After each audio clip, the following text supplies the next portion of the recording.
L'Éternel te bénisse, l'Éternel te bénisse et te garde, fasse lever la lumière de sa face sur toi, use de grâce envers toi et te donne la paix, et te donne la paix.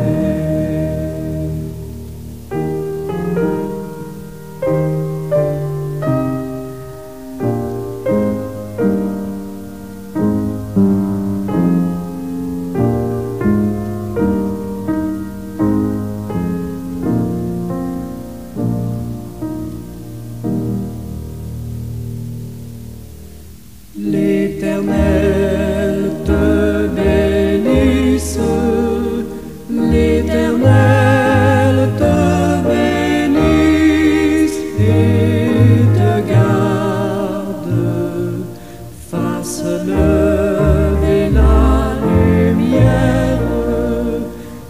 lumière de sa face sur toi,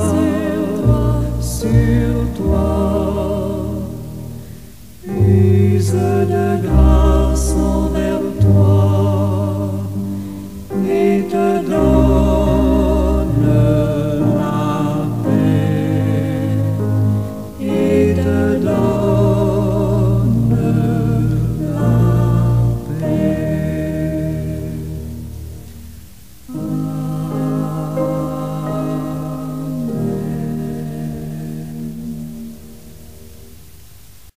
Bien-aimés du Seigneur et amis à l'écoute, bonjour, bon matin, que la grâce de Dieu vous soit. Dans ma prière ce matin, je veux invoquer l'Esprit Saint pour nous guider comme chrétiens et chrétiennes afin que nous puissions véritablement incarner la lumière du Christ dans ce monde enténébré. Que nous arrivions à l'éclairer en tant que témoin de son amour, de sa vérité et de sa justice. Nous devons lui demander la force de surmonter les ténèbres intérieures et extérieures et de rayonner la grâce divine dans tous les aspects de notre vie. Prions. Seigneur Jésus-Christ, toi qui as dit, vous êtes la lumière du monde. Nous nous prosternons humblement devant toi, reconnaissant notre faiblesse et notre besoin constant de ta grâce. Nous te prions pour tous les chrétiens et chrétiennes à travers le monde, afin que nous puissions véritablement vivre à la hauteur de cet appel divin. Esprit Saint, souffle de Dieu, descend sur nous, illumine nos cœurs et nos esprits, afin que nous puissions comprendre plus profondément la signification de ces paroles et la responsabilité qu'elles impliquent. Libère-nous, ô Dieu, des ténèbres qui peuvent encore se cacher en nous, l'orgueil, l'égoïsme, la peur, le doute et le manque de pardon. Donne-nous, ô Dieu, la force de renoncer à tout ce qui n'est pas de toi, à tout ce qui obscurcit notre lumière et empêche ton amour de rayonner à travers nous. Aide-nous à reconnaître nos propres faiblesses et à nous tourner vers toi pour la guérison et la transformation. Seigneur, nous te prions pour l'unité de tous les chrétiens et chrétiennes, que nous puissions dépasser nos divisions et nos différences et nous unir dans un témoignage commun de ton amour. Que notre unité soit un signe puissant pour le monde, un reflet de la communication parfaite que tu désires pour tous tes enfants. Nous te prions pour ceux qui, à travers le monde, sont persécutés à cause de leur foi. Donne-leur la force de persévérer dans l'épreuve et de témoigner de ton amour même au milieu de la souffrance. Que leur courage et leur fidélité soient une source d'inspiration pour nous tous. Nous te prions, ô Dieu, pour ceux qui sont dans le doute et la confusion. Guide-les vers la vérité et la lumière de ton évangile. Que ton Esprit Saint les éclaire et les conduise sur le chemin de la foi. Nous te prions aussi pour ceux et celles qui se laissent manipuler par de petits malins qui utilisent ton nom et ta parole pour remplir leurs poches et bâtir leur empire. Nous te prions aussi, Seigneur, pour ces manipulateurs et démagogues. Parle à leur cœur, Seigneur Jésus. Parle à leur cœur. Qu'ils voient ta lumière qui brille au loin et y marchent. Qu'ils reviennent à eux-mêmes et cessent de domestiquer les enfants de Dieu. Merci, bon et tendre Père. Sois loué et exalté par notre conduite et nos louanges. Amen.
Bien-aimés de Dieu et amis, tel que promis dans ma capsule d'hier, je reviens avec les explications approfondies de la maxime, de cette maxime biblique. Vous êtes la lumière du monde. Une ville située sur une montagne ne peut être cachée. Matthieu chapitre 5, verset 14. Contexte biblique et historique. Cette phrase fait partie du sermon sur la montagne, Matthieu 5, 7. Un discours central de Jésus adressé à ses disciples à la foule. Elle intervient après la béatitude, Matthieu 5, versets 3 à 12, qui décrivent les attitudes spirituelles bénies par Dieu. Ces versets établissent un lien entre la spiritualité intérieure, être pauvre en esprit, miséricordieux et pacifique, et la mission externe des croyants, être lumière et sel. Jésus s'adresse à un peuple juif vivant sous domination romaine, marqué par des tensions religieuses et sociales. Les images de la ville sur la montagne de la lumière renvoient à des réalités familières. Les villes fortifiées perchées sur des hauteurs pour se défendre et les lampes allumées dans l'obscurité des villages. Ces métaphores ancrées dans la vie quotidienne deviennent des symboles spirituels. Analyse littérale et symbolique. Vous êtes la lumière du monde. Cette affirmation est directe et universelle. Jésus ne dit pas « cherchez à être lumière » ou « efforcez-vous d'éclairer ». Il affirme catégoriquement « vous êtes la lumière du monde ». Une identité donnée, liée à la grâce divine. La lumière symbolise la vérité. Jean 14, verset 6. Je suis le chemin, la vérité et la vie. La vie. Jean 1, 4. En lui était la vie, et la vie était la lumière des hommes. La révélation divine. Luc chapitre 2, verset 32. Lumière qui éclaire les nations. Être lumière, c'est donc refléter la présence de Dieu, qui est lui-même en lumière. 1 Jean 1, 5. Comme le soleil ne peut être obscurci, la lumière chrétienne est destinée à briller naturellement. Une ville située sur une montagne ne peut être cachée, dit-il. La métaphore évoque la possibilité d'être invisible. Une ville sur une montagne est un point de repère visible de loin, symbolisant la visibilité incontournable du témoignage chrétien. C'est un appel à ne pas cacher sa foi, comme on cache une lampe sous un boisseau. Matthieu 5, 15. Amen.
Signification théologique du verset.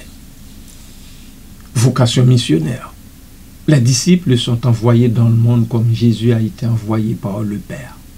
Jean chapitre 17, verset 18. La lumière n'est pas un privilège, bien-aimé, mais une responsabilité. Nous sommes là pour guider les autres vers Dieu, comme la lumière guide le voyageur dans la nuit. Il y a une continuité avec Jésus. Jésus s'est proclamé la lumière du monde, Jean 8, 12, en appelant ses disciples lumière du monde. Il les associe à sa mission. Comme une bougie allumée par une autre, les chrétiens reflètent la lumière du Christ. Colossiens chapitre 1, verset 27, l'apôtre nous dit « Le Christ en vous, l'espérance de la gloire. » Alléluia. Église prophétique, la lumière révèle et transforme. Elle dénonce les ténèbres du péché, de l'injustice et de l'hypocrisie. Éphésiens chapitre 5, versets 11 à 13. L'Église est appelée à être un signe prophétique dans un monde en quête de sens. Application pratique.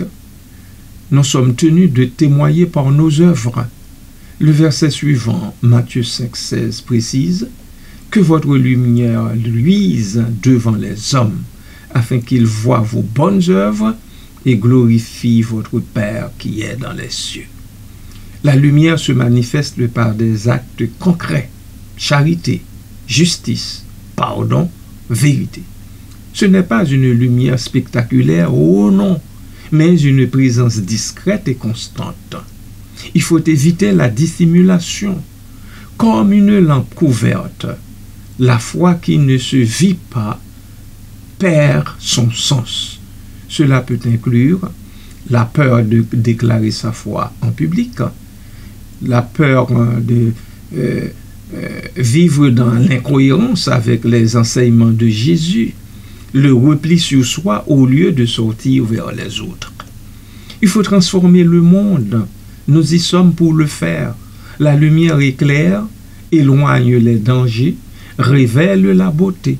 De même, les chrétiens sont appelés à éduquer, c'est-à-dire partager la connaissance de Dieu, à sanctifier, montrer la sainteté de Dieu, à guider, offrir un repère dans un monde confus. Amen.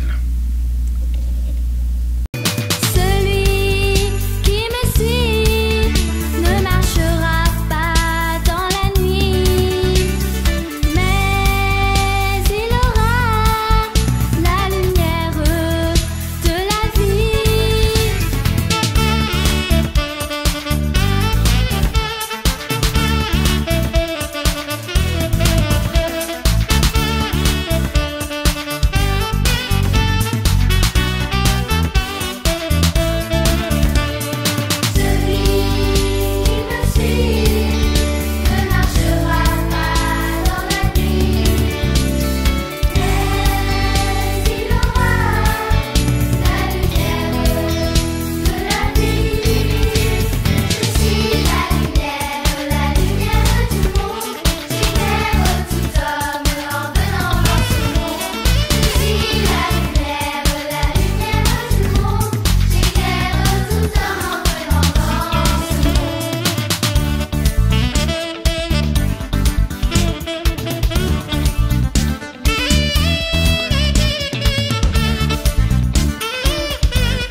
Contrairement à ce que j'avais annoncé hier, je vais devoir vous revenir une autre fois sur ce verset avec les liens avec d'autres textes et aussi les dimensions spirituelles.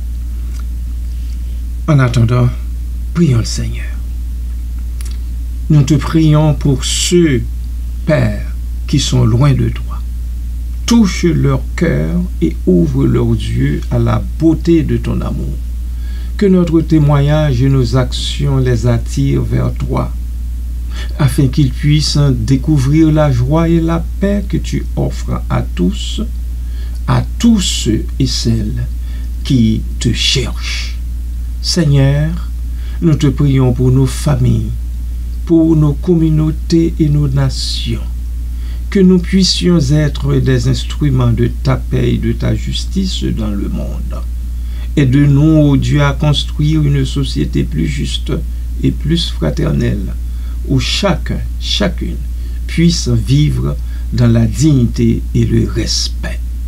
Donne-nous la sagesse de discerner les besoins de ceux et celles qui nous entourent et la compassion de répondre à leurs souffrances. Que nous soyons attentifs aux pauvres, aux marginalisés et à tous ceux qui sont dans le besoin. Aide-nous à être des témoins de ton amour, Dieu, dans nos paroles et dans nos actions. Que notre vie soit un reflet de ta grâce et de ta vérité. Que nous soyons des porteurs de lumière dans un monde souvent plongé dans les ténèbres.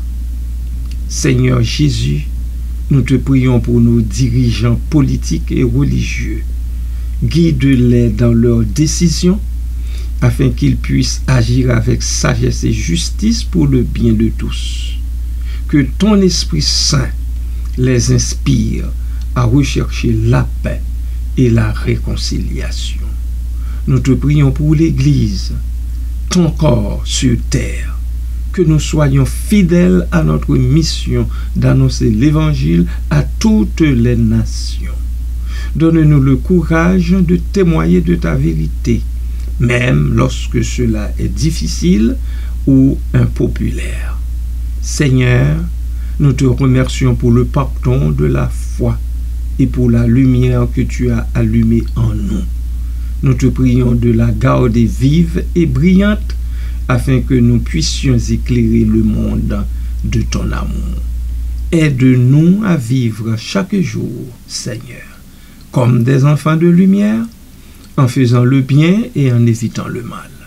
Que notre vie soit une louange à ta gloire et un témoignage de ton amour infini. Merci, Papa. Merci, Seigneur Jésus. Amen.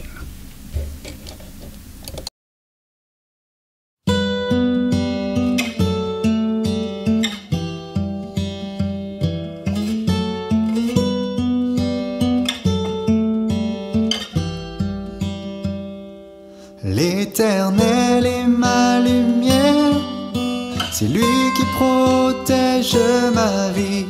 De qui donc aurais-je peur? Qu'une armée vienne m'assiéger, mon cœur n'aura aucune crainte, car l'Éternel est mon sauveur.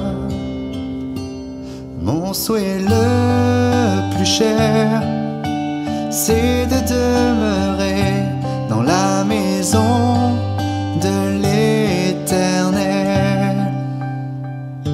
afin de l'admirer dans toute sa beauté, le connaître intimement.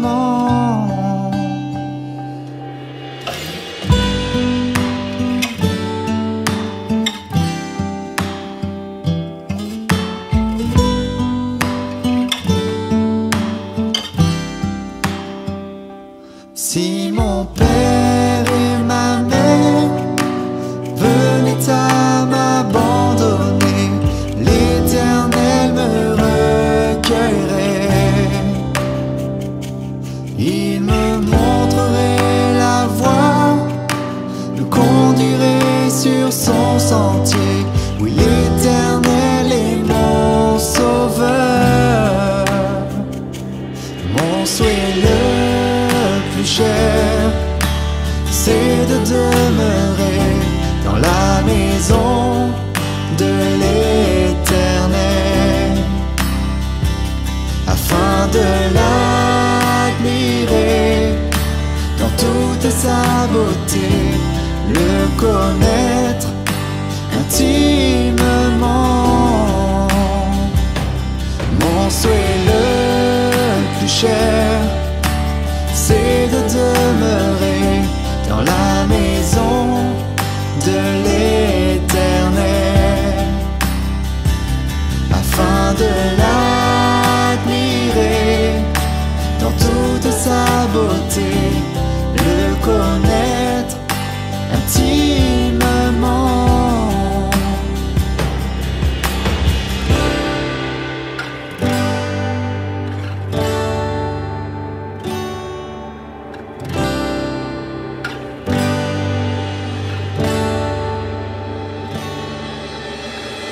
J'offrirai dans sa tente les sacrifices d'acclamation. Je jouerai et chanterai pour l'honneur de son nom. J'offrirai dans sa tente les sacrifices d'acclamation. Je jouerai et chanterai pour l'honneur de son nom. Pour l'honneur de son nom. Pour l'honneur de son nom.